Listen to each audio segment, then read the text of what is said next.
Issues کے اوپر بات کرنا چاہتا ہوں. سب سے پہلے کہ 3 دن ہو گئے ہیں,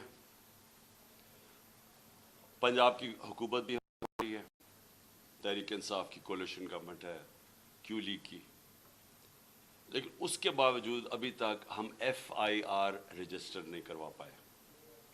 اور ایف آئی آر کیوں نہیں رجسٹر کروا پائے؟ کیونکہ وہ کہتے ہیں جی پرائم منسٹر کے خلاف تو ٹھیک ہے ہم تیار ہیں, انٹیریئر منسٹر کے لیے بھی ہم تیار ہیں, لیکن وہ جو army officer major general Faisal ہے اس کی نہیں آپ ایف آئی آر کٹوا سکتے.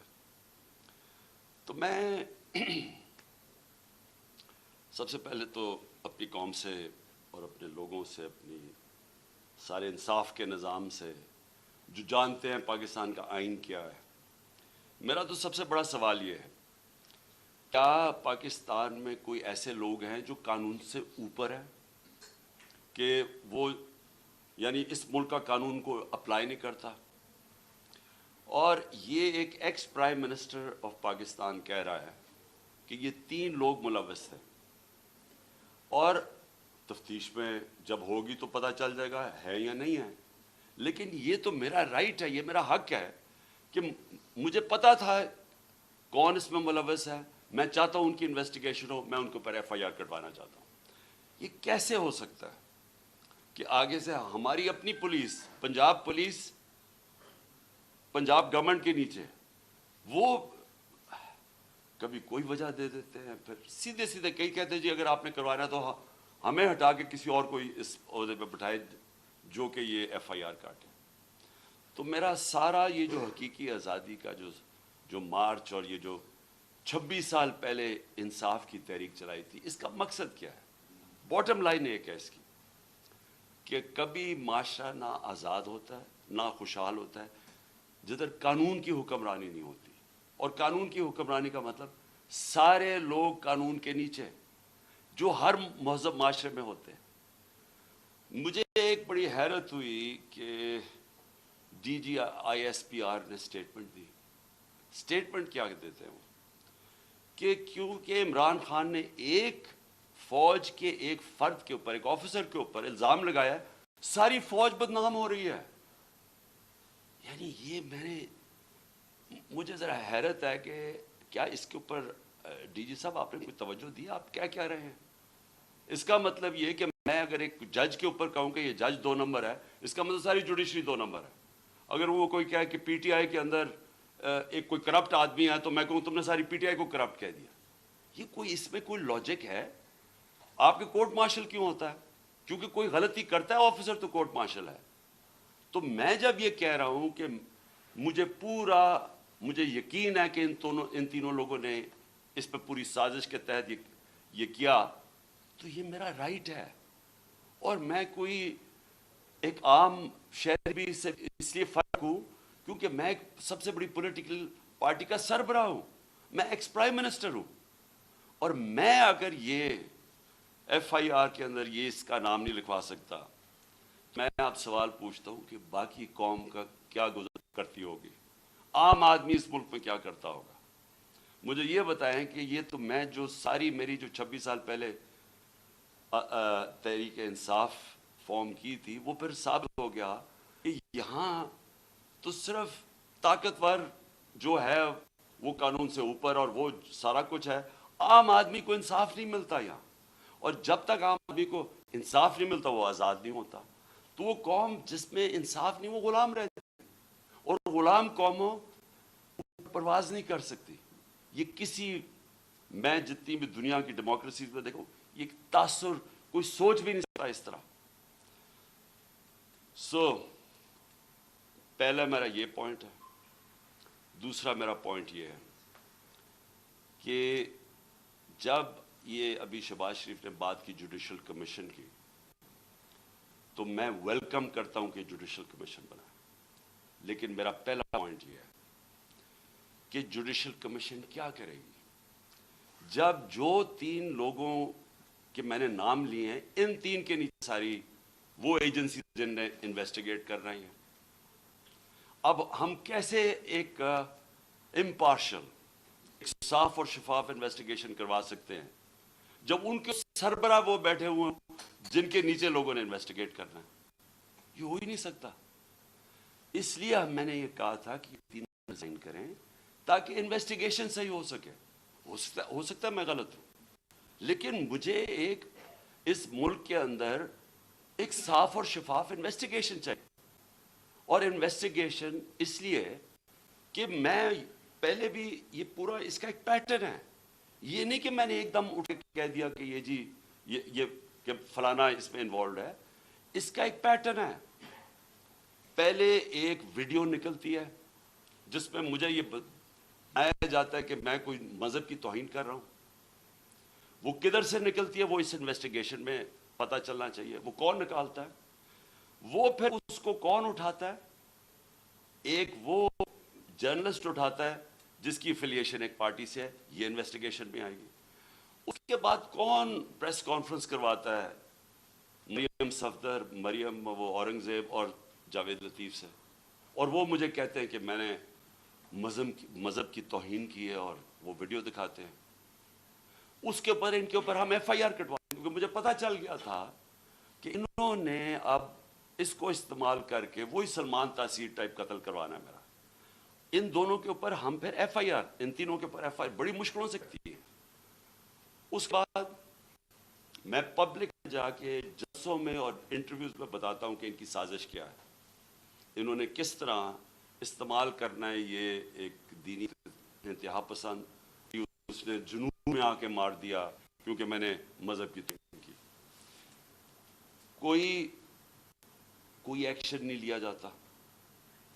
اور پھر کیا ہوتا ہے جب میرے اوپر یہ واردات ہوتی ہے, آپ صرف اس کے بعد دیکھ لیں کہ اس کے بعد ہوتا کیا ہے.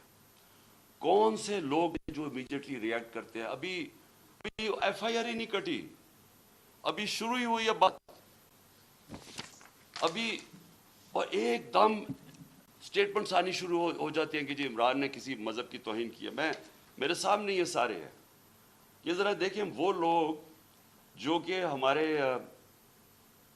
یعنی دوسری پارٹی سے افیلیشنز ہیں, وہ ایک دم ان کی ٹویٹس آنی شروع ہو جاتی ہیں.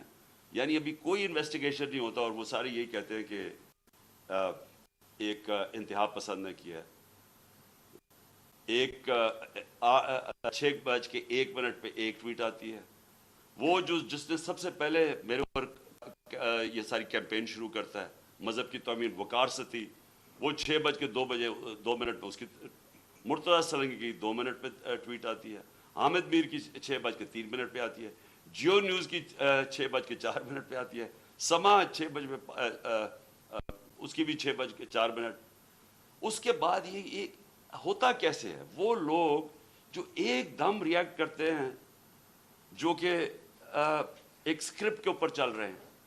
نہیں, اس کی پولیس ہماری, لیکن اس کا انٹرویو کروا کے اور وہ لیک کیا جاتا ہے. وہ جو بندوق چلانے والا ہے, ایک دم اس کا انٹرویو لیک کیا جاتا ہے. کون؟ پولیس. ہم پولیس سے پوچھتے ہیں, وہ کہتے ہیں جی ہم کیا کریں, ہمیں پیچھے سے پریشر تھا. آئی جی وہ آئی جی سے پوچھا جی آپ بتائیے کیسے یہ لیک ہوئی, وہ کہتا ہے جی ہیک ہو گئی. ایک کے بعد دوسرا جھوٹ بولا جاتا ہے. کون لوگ یہ انٹرسٹڈ تھے ایک دم اس کو بند کروانے. وہ جیسی انویسٹیگیشن ہوگی تو پہلے تو پتہ چلے گا کہ بلڈ اپ کس نے کیا اور پھر کس نے کور اپ کرنے کی کوشش کی. تو جب آپ یہ ہمیں کہتے ہیں کہ جوڈیشل کمیشن, میں کہتا ہوں اس سے بہتر چیز ہی نہیں. لیکن جوڈیشل کمیشن جو سب سے پہلے کام ان کو کرنا چاہیے کہ جو لوگ ایکیوزڈ ہیں اس کے اندر, وہ کیسے ان پوزیشنز پہ بیٹھیں گے جدھر انڈیپینڈنٹ انویسٹیگیشن ہوگی. نمبر 2, میں یہ چاہتا ہوں کہ جوڈیشل کمیشن انکوائر کرے ارشد شریف کے اوپر, کیونکہ ہمیں پتہ ہے ارشد شریف کو کس سے خطرہ تھا. ارشد شریف کی والدہ کو پتہ ہے کہ کس سے ارشد شریف کو خطرہ ہے. اس کے اور صحافیوں کو پتہ ہے کیوں وہ ملک مجبور ہوا چھوڑنے پہ, کیوں وہ دبئی سے آگے جانے پہ مجبور ہوا. اس نے لوگوں کو بتائی ہوئی ہیں چیزیں کہ کون لوگ ملوث تھے. اس کے اوپر بھی جوڈیشل جو سپریم کورٹ کے اندر جو کمیشن بنائی جائے اس کی پوری انویسٹیگیشن. تیسری جو سائفر ہے، اب یہ کنٹروورسی چلتی جا رہی ہے. آ کے D I S P R نے کہا جی یہاں تو کوئی سائفر کا تو ڈرامہ تھا. اگر ڈرامہ تھا تو سائفر کی انویسٹیگیشن کیوں نہیں کروا رہے؟ ہم تو گورنمنٹ میں نہیں تھے، ہم نے تو آرڈر کر دی تھی کمیشن فوری طور پہ انویسٹیگیشن کرے. ہم نے تو اسپیکر نے بھجوا دی تھی چیف جسٹس کے پاس انویسٹیگیٹ کریں. تو اب سوال یہ ہے کہ کیوں نہیں کسی نے انویسٹیگیشن کروائی؟ کیوں ڈرے ہوئے انویسٹیگیشن سے؟ کیونکہ آپ جو ساری بات بار بار کہتے ہیں کہ جی ہر قسم کی آتی ہے کہ جی یہ تو آتے رہتے ہیں ایسے سائفر. میں ایک ملک دنیا میں نہیں جانتا جدھر اس طرح کے سائفر آئی جی ایمبیسڈر کو پرائم منسٹر کو ہٹا دو. تو کیوں نہیں اس کے اوپر آگے بات کی؟ جب نیشنل سیکیورٹی کاؤنسل کہہ رہی ہے کہ مداخلت ہوئی ہے اور ڈیمارچ کر رہی ہے، تو آئی ایس پی آر کیوں کہہ رہا ہے کہ جی یہ تو کوئی ڈرامہ ہوا ہے؟ تو چیف جسٹس صاحب یہ بڑا سیریس چیز ہے. اس کے اوپر آپ کے پاس سائفر آیا ہوا ہے. یہ ملک کے اندر ہو سکتا ہے کہ یہ نہ سازش ہو جو یہ کہتے ہیں، لیکن جب تک آپ انویسٹیگیشن نہیں کریں گے پتہ کیسے چلے گا کہ مداخلت تھی یا سازش تھی؟ اور چوتھی جو میں سمجھتا ہوں کہ اس ملک کی تاریخ کی سب سے شرمناک چیز ہوئی ہے، اس کے اوپر چیف جسٹس صاحب اور اس جوڈیشل کمیشن بیٹھ کے ضرور انکوائری کریں.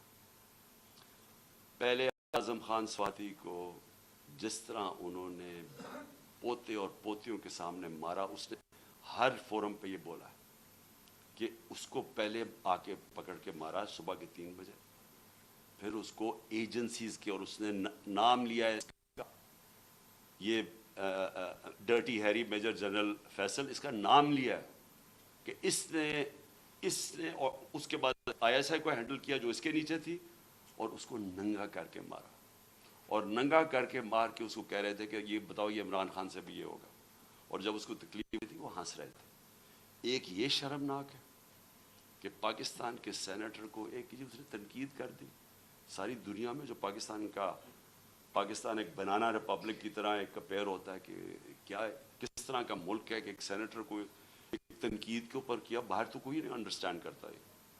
لیکن جو اس سے بھی شرمناک چیز ہے، جو ساری پاکستانی قوم ہل گئی ہے، وہ ہے جو انہوں نے ویڈیو بھیجی ہے اعظم سواتی کی بیوی کو. میں سمجھتا ہوں کہ جسٹس صاحب اس کے اوپر پوری تحقیقات کریں.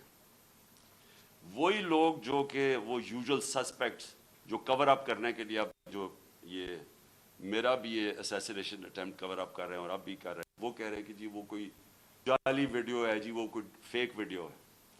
اعظم سواتی کے پاس اوریجنل وہ آئی ہوئی ہے، جدھر سے وہ بھیجی گئی ہے، جس نمبر سے بھیجی گئی ہے، ان کے پاس وہ پوری وہ ویڈیو ہے جس کے اندر وہ دکھایا جا رہا ہے، اور وہ فیک نہیں ہے. اور اعظم سواتی نے مجھے رات کال کر کے کہا کہ وہ سپریم کورٹ کے باہر وہ وہاں بیٹھ کے احتجاج کریں گے، دھرنا دیں گے، وہ ڈیمانڈ کریں گے کہ سپریم کورٹ ان کو جسٹس دے. سپریم کورٹ کی لاجز جوڈیشل لاجز تھی کوئٹہ کے اندر جدھر یہ ویڈیو بنائی گئی ہے. یہ ساری قوم آج سپریم کورٹ کی طرف دیکھ رہی ہے. اعظم سواتی نے فیصلہ کیا کہ وہ وہاں باہر دھرنا دے گا، ہمارے سارے پی آئی کے سینیٹرز اس کے ساتھ بیٹھیں گے، وکلا کے آرگنائزیشنز کے لوگوں کو دعوت دی ہوئی ہے وہ آپ آ کے وہاں بیٹھیں اور ڈیمانڈ کریں کہ یہ ملک ہمارا یعنی کدھر گرتا جا رہا ہے کہ اس انتہا پر پہنچ گئے ہیں یہاں لوگ بلیک میل کرنے کے لیے، کنٹرول کرنے کے لیے. یہ اس طرح ہے کہ جس طرح کوئی لائن سے ہٹے گا تو اس کو بلیک میل کرنے کے لیے کوئی نہ کوئی چیز سامنے کر دے گی. اس انتہا پہ بھی کوئی نہیں سوچتا تھا وہ گر جائیں گے کہ میاں بیوی کی ویڈیو بنا کے انہوں نے اس کی بیوی کو بھیج دی. میں سمجھتا ہوں کہ یہ ایک ہر ملک کی تاریخ میں ایک ڈیفائننگ مومنٹ آ جاتا ہے. یہ وہ مومنٹ آ گیا پاکستان میں. میری ریکویسٹ یہ ہے کہ سارا جو ہمارا جسٹس سسٹم ہے، جو ہمارا انصاف کا نظام ہے، اس کی اب اس کی پوری ایک کریڈیبلٹی ایٹ سٹیک ہے. اگر اس نے اپنا اب عزت کرنی ہے پاکستان میں تو اس کو اب کھڑا ہونا پڑے گا کمزور کے ساتھ. رول آف لا امپلیمنٹ کرنا پڑے گا.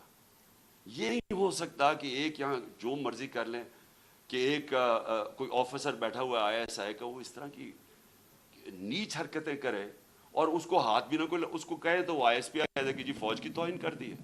اس کو کچھ اور کچھ کہے تو جی ملک کی سیکورٹی کو کچھ ہو گیا, آپ کے اوپر جی سیڈیشن چارج لگ جائے گا, عمران خان کے اوپر غداری لگ جائے گی, جو مرضی لگانا لگائیں. میں یہ ڈیمانڈ کرتا ہوں کہ اس قوم کو جسٹس چاہیے. ہم غلام نہیں ہیں. ہمیں ایک آزاد قوم بنایا گیا تھا 1947 میں. ہمارے لیڈر قائد اعظم محمد علی جناح نے ہمیں آزاد کروایا تھا انگریز کی غلامی سے. تب انگریز اوپر ہوتا تھا قانون کے, ہم غلام ہوتے تھے. اب پاکستان تو آزاد ملک بنا ہوا ہے, ہمارا آئین ہمیں آزادی دیتا ہے. کیوں نہیں ہماری عدالتیں ہماری رائٹس کو, ہماری آزادی کو, ہماری ڈگنیٹی کو کیوں نہیں پروٹیکٹ کر رہی؟ اور یہ اگر اعظم سواتی سے جو یاد رکھیں, سینیٹر ہے پاکستان کا, ایک کامیاب بزنس مین جو کامیاب باہر پیسے کما کے پاکستان آیا ہوا ہے, اس سے یہ ہو رہا ہے. ایک prime minister, ex prime minister ایک ملک کا ایف آئی آر نہیں رجسٹر کروا سکتا کیونکہ جناب وہاں وہ طاقتور حلقے ہیں جو ان کو کوئی ملک کا قانون ہی نہیں ہاتھ لگا سکتا, وہ کوئی غلطی نہیں کر سکتے. اگر فوج کے اندر اس طرح کے لوگ ہیں اور ان کے اوپر آپ ایکشن لیتے ہیں, یہ فوج کی بہتری ہے. اگر آپ اپنے اداروں کے اندر کوئی بھی کرپٹ یا جرائم پیشہ لوگوں کو نکالتے ہیں, آپ کے ادارے مضبوط ہوتے ہیں. اکاؤنٹیبلٹی سے ساری دنیا جانتی ہے کہ جمہوریت کی کامیابی اس لیے ہے کہ جمہوریت میں اکاؤنٹیبلٹی ہے. جو ساری برطانیہ کی جمہوریت جو ہم نے اپنائی ہوئی ہے اس کی بنیاد تھی میگنا کارٹا میں. میگنا کارٹا کیا تھی کہ طاقتور کو بادشاہ کے اوپر بھی قانون لاگو کرو, نہیں تو وہ قانون کے اوپر تھا. تو وہ ساری سٹرگل جو ڈیموکریٹک سوسائٹیز کی ہوتی ہیں وہ رول آف لا کی ہوتی ہیں کہ قانون کے سامنے سب ایک برابر. یہاں بلیٹنٹ وائلیشنز ہو رہی ہیں کہ یہاں ایسا کوئی کریٹ کر دیا خوف کا کہ لوگوں کے ذہنوں میں ڈال دیا ہے کہ جی یہ لوگ یہ تو بس ان کو تو کچھ کہیں نہ جو مرضی کریں کر سکتے ہیں. پاکستانی فوج مضبوط ہوگی جب اس کے اندر اکاؤنٹیبلٹی ہوگی. پاکستان کی فوج کمزور نہیں ہوگی, وہ کمزور اس طرح ہو رہی ہے جب اس طرح کا آدمی حرکتیں کر رہا ہے. تو میری ریکویسٹ یہ ہے کہ یہ جوڈیشل کمیشن میں نے ابھی 4 پوائنٹس کہے ٹیک اپ کریں. اور میرا لاسٹ پوائنٹ, ہم نے فیصلہ کیا ہے کہ ہماری جو مارچ ہے اب وہ شروع ہوگی. منگل سے وہی وزیر آباد جدھر مجھے یہ گولیاں لگی تھی اور ہمارے 11 اور لوگوں کو گولیاں لگی تھی اور جدھر معظم شہید ہوا تھا, ادھر سے ہماری مارچ شروع ہوگی. میں ہر روز مارچ سے خطاب کروں گا یہاں سے, اور ہماری مارچ اگلے 10 سے 14 دن تک, اس کے بیچ میں سپیڈ کے اوپر ڈیپینڈ کرتا ہے, یہ پہنچے گی پنڈی. سارے پاکستان سے وہ لوگ اسی ٹائم پہ نکلیں گے کہ ایک ٹائم پہ جب یہ پلان کریں گے 10 اور 14 دن کے بیچ میں پنڈی پہنچنا. میں پنڈی خود ہوں گا اور ادھر سے سارے پاکستان کی جو لوگ جمع ہوں گے اس مارچ کو پھر میں لیڈ کروں گا. اور میں یہ اپنی ساری قوم کو آج کہنا چاہتا ہوں کہ آپ ساروں نے ایک چیز سمجھ لینی ہے کہ اگر ہم یہ خوف کے اندر آ کے, اور ہم نے یہ جو میں بار بار کہتا ہوں کہ لا الہ الا اللہ, کوئی نہیں ہے خدا سوائے اللہ کے, یہ ہمیں آزاد کرتا ہے, یہ ہمارا کلمہ ہمیں آزاد کرتا ہے. آپ جس وقت کسی سے ڈر کے اپنی آزادی کمپرومائز کریں گے, اپنے ضمیر کا سودا کریں گے, میری نظر میں وہ شرک ہے. یہ ساری قوم کے لیے ہمیں اب اس وقت سب کو یہ اپنا خوف ہٹانا چاہیے اور بتانا چاہیے کہ ہم انسان ہیں, ہم بھیڑ بکریاں نہیں ہیں. ہم یہ قوم پاکستان ایک